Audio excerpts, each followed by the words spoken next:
সংসদ ভবনের সামনে এখন জোহরের নামাজের যে প্রস্তুতি সেই প্রস্তুতি চলছে, অর্থাৎ জানাজার আগে জোহরের নামাজে অংশ নেওয়ার জন্য এক ধরনের প্রস্তুতি আমরা লক্ষ্য করছি এবং লাখো মানুষ তারা সংসদ ভবন মানিক মিয়া এভিনিউর দিকে আসার চেষ্টা করছেন, কিন্তু মাইকে ঘোষণা দেওয়া হচ্ছে যে মিরপুর রোডে প্রচুর মানুষ রয়েছেন, তারা আসার চেষ্টা করছেন, কিন্তু এত মানুষের চাপ তারা এই যে মাঠ সেই মাঠে এসে আসলে পৌঁছাতে পারছেন না, ফলে বেশ কিছুটা বেগ পেতে হচ্ছে এবং নিরাপত্তার স্বার্থে এই যে নিরাপত্তার স্বার্থে একেবারে বলা যায় যে সংসদ ভবনের আশেপাশে যে এলাকাগুলো রয়েছে সেখানে নিরাপত্তার চাদরে ঢেকে দেওয়া হয়েছে এবং যারা ভেতর প্রবেশ করছেন তারা নিরাপত্তার যে চৌকি পার হয়ে সেটিকে আসতে হচ্ছে, যার কারণে একেবারে সর্বসাধারণের প্রবেশের ক্ষেত্রে কিছুটা হচ্ছে যে জটিলতা তৈরি হচ্ছে, কারণ যে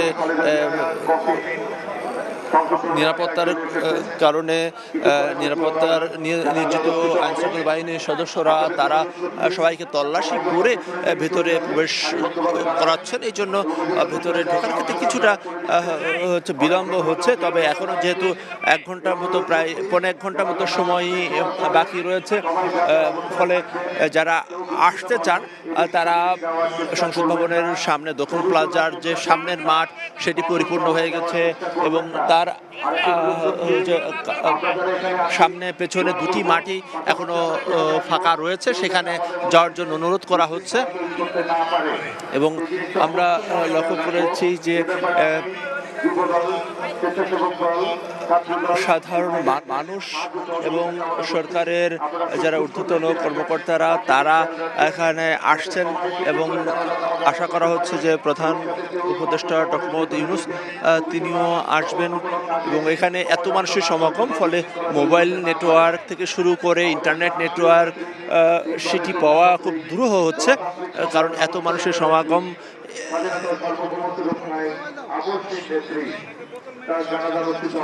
স্বাধীনতা সার্বভৌমত্বের জন্য আপসীন নেত্রী, সেই নেত্রীর প্রতি শ্রদ্ধা, ভালোবাসা, আবেগ এবং তার যে দীর্ঘ রাজনৈতিক সংগ্রাম সেটিকে স্মরণ করার জন্য লাখো মানুষের ঢল একেবারে বলা যায় যে জনসমুদ্রে পরিণত হতে যাচ্ছে এই যে জানাজা স্থল। তবে সংসদ ভবনের যে বিশাল এলাকা সেই বিশাল এলাকায় এখনও জড়ো হওয়ার জন্য পর্যাপ্ত জায়গা রয়েছে সেটি বলা হচ্ছে এবং পুরো এলাকায় আইনশৃঙ্খলা বাহিনীর প্রায় 10,000 সদস্য তারা দায়িত্ব পালন করছেন। আনুষ্ঠানিকভাবে বেলা 2টার সময় জানাজা শুরু হওয়ার কথা রয়েছে, তবে তার আগে এখানে শ্রদ্ধা নিবেদনের পর্ব রয়েছে। বিদেশ থেকে কূটনীতিকরা এসেছেন, বিভিন্ন দেশ থেকে কূটনীতিকরা এসেছেন, তারা শ্রদ্ধা নিবেদন করবেন। সরকারের পক্ষ থেকে শ্রদ্ধা নিবেদন হবে, বিএনপির পক্ষ থেকে শ্রদ্ধা নিবেদন হবে। সেসব আনুষ্ঠানিকতা শেষে এরপরে জানাজা শুরু হবে। আশা করা হচ্ছে যে জানাজা শুরুর আগে বিএনপির ভারপ্রাপ্ত চেয়ারম্যান তারেক রহমান তিনি কথা বলবেন, তার মায়ের জন্য দোয়া চাইবেন এবং বর্তমান যে রাজনৈতিক পরিস্থিতিতে সবাই শান্ত থাকার জন্য আহ্বান জানাবেন সেটি আশা করা হচ্ছে এবং নিরাপত্তা বাহিনীকে সহায়তা করার জন্য সবাইকে অনুরোধ করা হচ্ছে, যেহেতু বিশাল জনসমুদ্রে পরিণত হয়েছে মানিক মিয়া এভিনিউ এলাকা, ফলে এই আনুষ্ঠানিকতা সেটি সুশৃঙ্খলভাবে করার জন্য সবার সহযোগিতা কামনা হচ্ছে।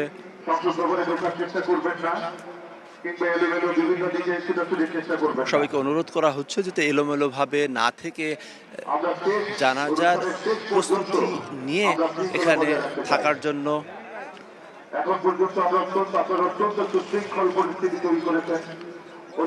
এখানে অজু করার জন্য ব্যবস্থা রয়েছে, এখানে ভ্রাম্যমাণ যে টয়লেট সেই টয়লেটের ব্যবস্থা রয়েছে, সেই সঙ্গে এখানে বিশুদ্ধ খাবার পানির ব্যবস্থা রয়েছে, সেই সঙ্গে মহিলারা যারা জানাজাতে অংশ নিতে চান তাদের জন্য দক্ষিণ প্লাজায় বিশেষ ব্যবস্থা রয়েছে। আমরা লক্ষ্য করছি যে বেশ উল্লেখযোগ্য সংখ্যক নারী তারা সংসদ ভবনের দক্ষিণ প্লাজায় সেখানে অবস্থা নিচ্ছেন। এবং বেগম জিয়াকে বহনকারী যে গাড়িবহর সেটি 11:30টার দিকে সংসদ ভবনে চলে আসে এবং তাকে এখানেই রাখা হয়েছে। যে রাষ্ট্রীয় যে আনুষ্ঠানিকতা সেটি হয়তো আর কিছুক্ষণ পরেই শুরু হবে এবং সেখানে খালেদা জিয়ার বড় ছেলে তারেক রহমান তিনি সংক্ষিপ্ত বক্তব্য রাখবেন সেটি আশা করা হচ্ছে। বলা যায় আপসহীন অভিযাত্রার এক পরিসমাপ্তি। সেই পরিসমাপ্তিতে শুধু বিএনপি নয়, কাঁদছে যেন পুরো বাংলাদেশ। চলে গেছেন রাজনীতির ধ্রুবতারা, তবে তার যে অবদান কর্ম সেটি নিশ্চয়ই আগামী যে রাজনীতি সেটি স্মরণ করবে বছরের পর বছর, যুগের পর যুগ। গৃহবধূ থেকে রাজপথ, সেই রাজপথে যে দীর্ঘ সংগ্রাম, সেই সংগ্রামে তিনি 3বারের প্রধানমন্ত্রী হয়েছেন। মুসলিম বিশ্বের বাংলাদেশের প্রথম নারী প্রধানমন্ত্রী, মুসলিম বিশ্বের দ্বিতীয় নারী প্রধানমন্ত্রী এবং সেই সঙ্গে বলা যায় যে তার রাজনৈতিক জীবদ্দশায় তিনি কোনো নির্বাচনে কোনোদিন হারেননি।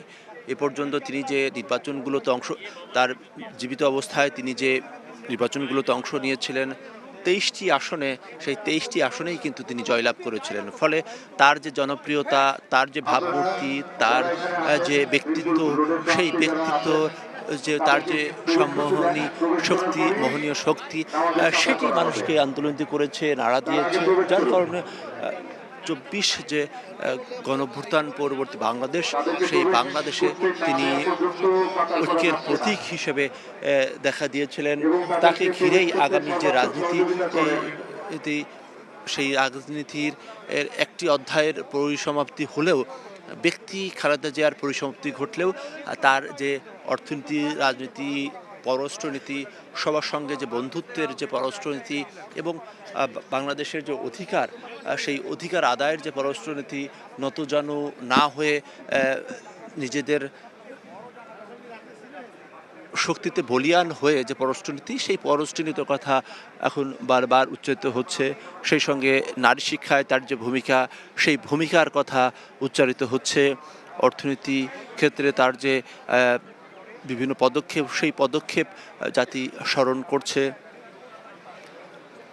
মানুষকেই ভুল ত্রুটির ঊর্ধ্বে নয়, কিন্তু তার যে দীর্ঘ রাজনৈতিক সংগ্রামে তিনি যে ভূমিকাগুলো রেখে গিয়েছেন সেটি আগামী রাজনীতিতে নিশ্চয়ই অনেক বিচার বিশ্লেষণ হবে, অনেক কিছু হবে।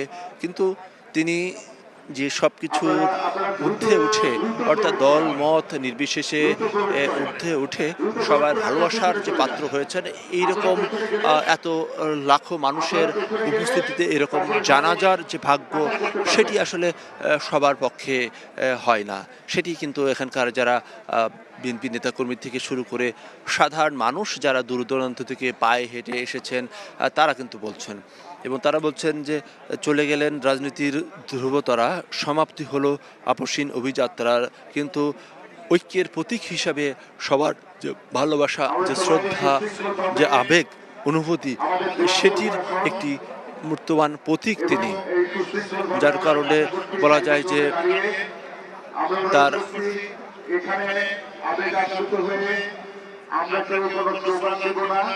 মাইকে ঘোষণা দেওয়া হচ্ছে যাতে আবেগে আপ্লুত হয়ে কেউ যেন স্লোগান না দেওয়া হয়, সবাই যে সুশৃঙ্খলভাবে এই যে জানাজা সহ যে রাষ্ট্রীয় যে আনুষ্ঠানিকতা, শ্রদ্ধা নিবেদন, সেটিতে যাতে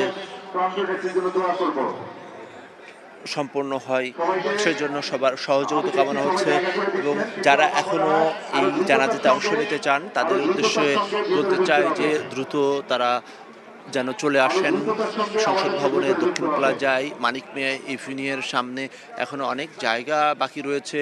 তবে যেটি মুশকিল হচ্ছে, নিরাপত্তার স্বার্থে সবাইকে তল্লাশি করে সেটি তাদেরকে প্রবেশ করার সুযোগ দেওয়া হচ্ছে, যার কারণে যে মিরপুর রোড কিংবা এদিকে বেগম রোকেয়া সরণিতে যারা অবস্থান করছেন তাদের প্রবেশে কিছুটা বিলম্ব হচ্ছে, যেহেতু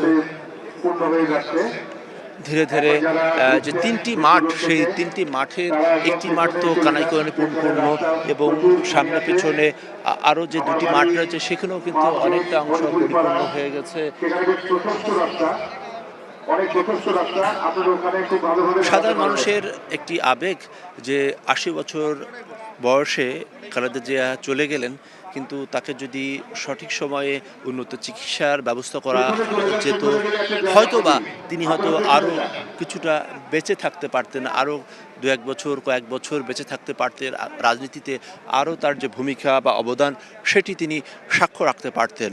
কিন্তু এই নশ্বর পৃথিবী ছেড়ে তাকে চির বিদায় নিতে হয়েছে, এবং এটি আসলে বাস্তবতা। সবাইকেই চলে যেতে হবে, কিন্তু সবাই চলে যাবে, কিন্তু এর মধ্যে কিছু মহিয়সী ব্যক্তি যাদের অবদান, সেই অবদান শ্রদ্ধা এবং ভালোবাসার সঙ্গে মানুষ স্মরণ করবেন।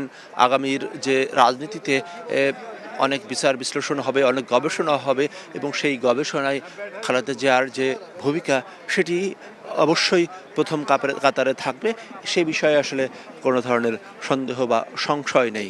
আমরা যে কথা বলছি যে আজকের এই জানাজাটি বেলা ২টার সময় সংসদ ভবনের সামনের অংশে হওয়ার ঘোষণা রয়েছে।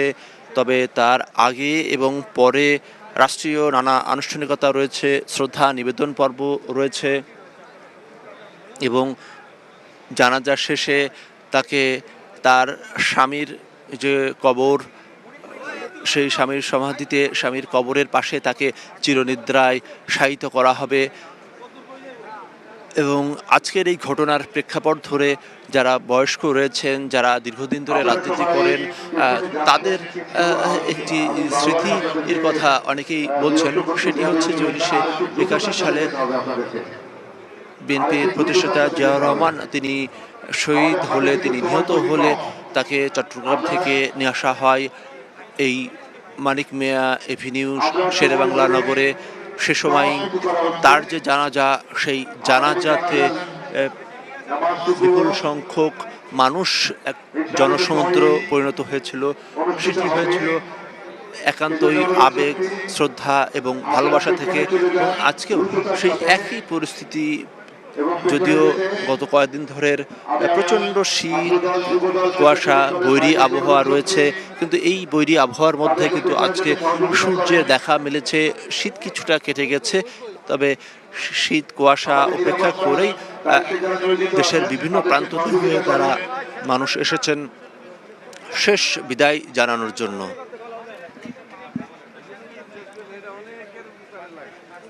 এবং রাষ্ট্রীয়ভাবে 3 দিনের শোক কর্মসূচি ঘোষণা করা হয়েছে, এবং সংসদ ভবনের সামনে যে জাতীয় পতাকা রয়েছে সেটি অর্ধনমিত রাখা হয়েছে। বিএনপির পক্ষ থেকে 7 দিনের শোক কর্মসূচি ঘোষণা করা হয়েছে, এবং সেই সঙ্গে আগামী শুক্রবার সারা বাংলাদেশেই খালেদা জিয়ার আত্মার শান্তি কামনা করে, দেশের মঙ্গল কামনা করে বিশেষ দোয়া অনুষ্ঠিত হবে। এবং একটি পরিবর্তিত যে পরিস্থিতি, সেই পরিস্থিতিতে একটি সুন্দর বাংলাদেশের যে প্রত্যয়, সেই প্রত্যয়ে নিশ্চয়ই খালেদা জিয়ার একটি শক্তি হয়ে থাকবে। অর্থাৎ তার চলে যাওয়ার যে শোক, সেই শোক শক্তিতে পরিণত হবে। মনে হচ্ছে জোহরের নামাজের একটি প্রস্তুতি আমরা লক্ষ্য করছি। এই বিশাল যে জমায়েত, সেই জমায়েত থেকে জোহরের নামাজের একটি প্রস্তুতি চলছে, কারণ লাখো মানুষ সেখানে জড়ো হয়েছেন। তাদের পক্ষে এখানেই আসলে জোহরের নামাজ সেটি আদায় করতে হবে। এর আগে আজ 9:45 দিকে মরহুমা বেগম খালেদা জিয়াকে এভার কেয়ার হাসপাতাল থেকে বের করা হয়। সেখান থেকে তার দীর্ঘদিন যেখানে তিনি বাস করতেন গুলশানে ফিরোজাতে তাকে নেওয়া হয়। সেখানে তার পরিবারের সদস্যরা তার জন্য দোয়া করেন, তাকে শেষ শ্রদ্ধা বিদায় জানান। এরপরে 11টার দিকে তার মরদেহবাহী গাড়িবহর সেটি সেখান থেকে গুলশান থেকে বের হয়ে মহাখালী হয়ে এই সংসদ ভবনে প্রবেশ করে এবং এরপর থেকে তার মরদেহ এই সংসদ ভবন এলাকাতেই রাখা হয়েছে, যেখানে তার নিকট আত্মীয় থেকে শুরু করে বিএনপি মহাসচিব মির্জা ফখরুল ইসলাম সহ সিনিয়র নেতৃবৃন্দ তারা উপস্থিত হবেন এবং আশা করা হচ্ছে যে সরকারের সর্বোচ্চ ব্যক্তি থেকে শুরু করে বিভিন্ন শ্রেণী পেশার মানুষ তারা এই জানাজাতে অংশ নেবেন। গণতন্ত্র, স্বাধীনতা, সার্বভৌমত্বের প্রশ্নে এক আপসহীন নেত্রী, তার যে বিদায়, সে বিদায় চির গৌরবের বিদায়, তার বিদায় চির স্মরণীয় বিদায়, তার বিদায় ভালোবাসার বিদায়। আমরা জানি যে ঢাকার কূটনীতিজ্ঞগণ যারা শ্রদ্ধা জানাতে এসেছেন তাদের মধ্যে রয়েছে নেদারল্যান্ডসের রাষ্ট্রদূত, লিবিয়ার রাষ্ট্রদূত, অস্ট্রেলিয়ার হাইকমিশনার, রাশিয়ার ভারপ্রাপ্ত হাইকমিশনার, ফিলিপাইনের রাষ্ট্রদূত, সিঙ্গাপুরের হাইকমিশনার, প্যালেস্টাইনের ভারপ্রাপ্ত রাষ্ট্রদূত, ইউরোপীয় ইউনিয়নের রাষ্ট্রদূত এসেছেন, দক্ষিণ কোরিয়ার ভারপ্রাপ্ত রাষ্ট্রদূত এসেছেন, ব্রিটিশ হাইকমিশনার, মিয়ানমার রাষ্ট্রদূত, চীনের রাষ্ট্রদূত, সেই সঙ্গে সুইজারল্যান্ডের রাষ্ট্রদূত, ইতালি, কানাডার হাইকমিশনার, জাপানের রাষ্ট্রদূত, Sweden, Spain, Indonesia, Norway, Brazil, Morocco, ইরানের রাষ্ট্রদূত, আলজেরিয়ার রাষ্ট্রদূত, ব্রুনাই হাইকমিশনার, থাইল্যান্ডের রাষ্ট্রদূত, কাতারের রাষ্ট্রদূত অর্থাৎ কাতারের আমিরের সঙ্গে বিএনপি এবং বিএনপি পরিবারের একটি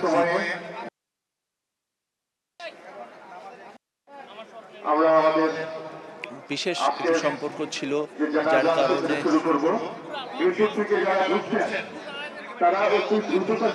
যার কারণে কিন্তু খালেদা জিয়া অসুস্থ হয়ে পড়লে তাকে উন্নত চিকিৎসার জন্য বিদেশে যখন নিয়ে যাওয়া হয় তখন কিন্তু কাদের আমরে বিশেষ যে এয়ার অ্যাম্বুলেন্স এসেছিল, এরপরে সর্বশেষ তিনি অসুস্থ হয়ে এবারকারে হাসপাতালে ভর্তি হলে তাকেও বিদেশে নেওয়ার যে চেষ্টা হয়েছিল সেখানে এয়ার অ্যাম্বুলেন্স পাঠানোর চেষ্টা করেছিলেন, কিন্তু পরবর্তীতে খালেদা জিয়ার শারীরিক অবস্থা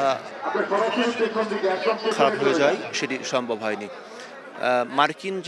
মার্কিন ভারপ্রাপ্ত রাষ্ট্রদূত তিনিও এসেছেন, ডেনমার্কের রাষ্ট্রদূত এসেছেন এবং বিমস্টেকের মহাসচিব তিনিও এসেছেন।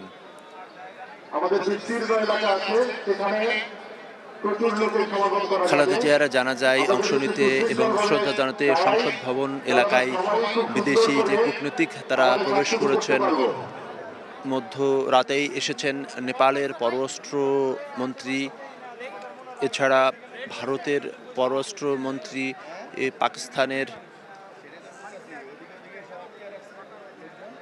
পাকিস্তানের কূটনীতিকেরও আসার কথা রয়েছে। গণতান্ত্রিক সংগ্রামের অবিস্মরণীয় নেত্রী, স্বাধীনতার সার্বভৌমত্ব রক্ষায় আপসহীন নেত্রী এই মানিক মিয়া এভিনিউতে বিপুল সংখ্যক মানুষের সমাগম, একেবারে বলা যায় যে জনসমুদ্রে পরিণত হয়েছে। সে কারণে কিন্তু এখানে মোবাইল নেটওয়ার্ক সেটি কিন্তু বেশ পাওয়া কঠিন, ইন্টারনেট নেই বললেই চলে। এরই মধ্যে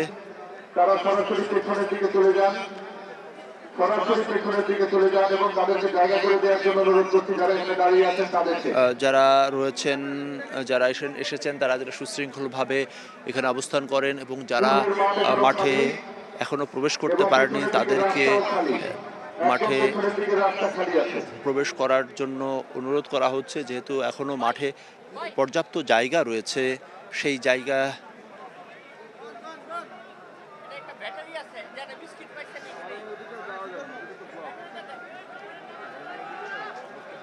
মানিক মিয়া এভিনিউ পশ্চিম প্রান্তে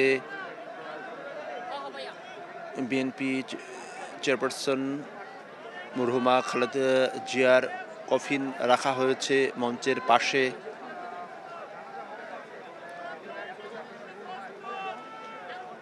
জোহরের নামাজের জন্য প্রস্তুতি রয়েছে।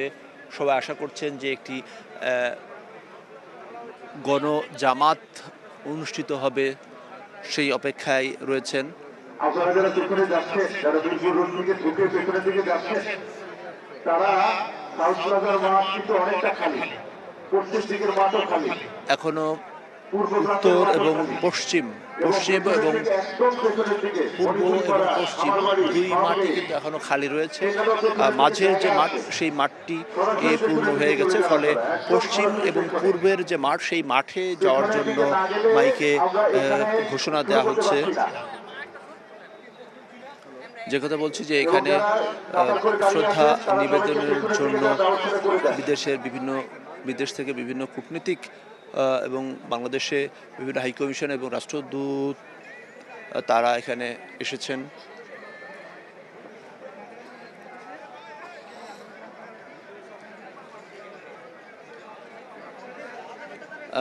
যে সময় দেয়া রয়েছে সেই সময় অনুযায়ী বেলা 2টায় জানাজা শুরু হওয়ার কথা রয়েছে, তবে এখনও অনেক মানুষ আসছেন, ফলে ধারণা করা হচ্ছে যে এই জানাজা শুরু হতে আরও কিছুটা বিলম্ব হতে পারে। তবে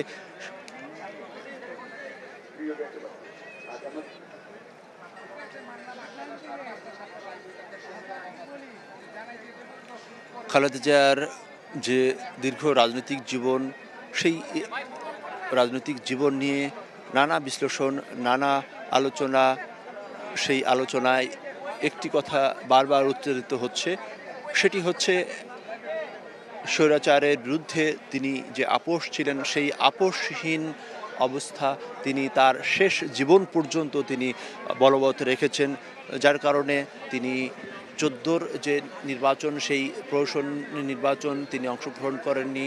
তিনি 18 সালে তিনি কারা অন্তরীণ ছিলেন 18 নির্বাচনে, এবং এর পরবর্তীতে 24-এ যে নির্বাচন সেই নির্বাচনে তিনি অংশগ্রহণ করেননি, এবং সেটি সূত্র ধরে বলতে হয় স্বৈরাচার আমলে 1986 সালে যে নির্বাচন সেই নির্বাচনে অন্য কয়েকটি রাজনৈতিক দল গেলেও তিনি সেটি আপোষ করেননি। সেই সময় থেকেই তিনি আপোষহীন নেত্রীর যে উপাধি পান, সেই উপাধি এখনও মানুষ স্মরণ করছেন চির কৃতজ্ঞতায়, ভালোবাসায়, শ্রদ্ধায়। এবং তার রাজনীতির পট পরিবর্তনের কথা যদি বলি, সেক্ষেত্রে 86 সালে নির্বাচনে অংশগ্রহণ না করার জন্য তাকে কিন্তু কারাগারে যেতে হয়েছিল। এরপর 1990 সালে স্বৈরাচার সরকারের পতন হলে 1991 সালে যে নির্বাচন, সেই নির্বাচনে তিনি বাংলাদেশের প্রথম নারী প্রধানমন্ত্রী নির্বাচিত হন। পরবর্তী জীবনে কারাবরণ, রাজনৈতিক নিপীড়ন এবং তাকে বারবার পরীক্ষায় ফেলেছে, কিন্তু আপোষ করেননি, যা খালেদা জিয়ার রাজনৈতিক চরিত্রের সঙ্গে আপোষহীন নেত্রীর অভিধা জুড়ে দেওয়া হয়। 1981 সালে জিয়াউর রহমান রাষ্ট্রপতি থাকা অবস্থায় সেনাবাহিনীর বিপদগামী কিছু সদস্যের গুলিতে তিনি নিহত হন, এবং তার আগে তিনি বিএনপি গঠন করেন। সেই সময় যে বিএনপির টালমাটাল অবস্থায় গৃহবধূ থেকে 1982 সালে জানুয়ারিতে তিনি বিএনপির হাল ধরেন। এর পরবর্তীতে তিনি সাধারণ সদস্য হিসেবে তিনি বিএনপিতে যোগ দেন। 83 সালের মার্চে দলের ভাইস চেয়ারম্যান, 84 সালের আগস্টে দলের চেয়ারপারসন নির্বাচিত হন, এবং মৃত্যুর দিন পর্যন্ত তিনি দলের চেয়ারপারসন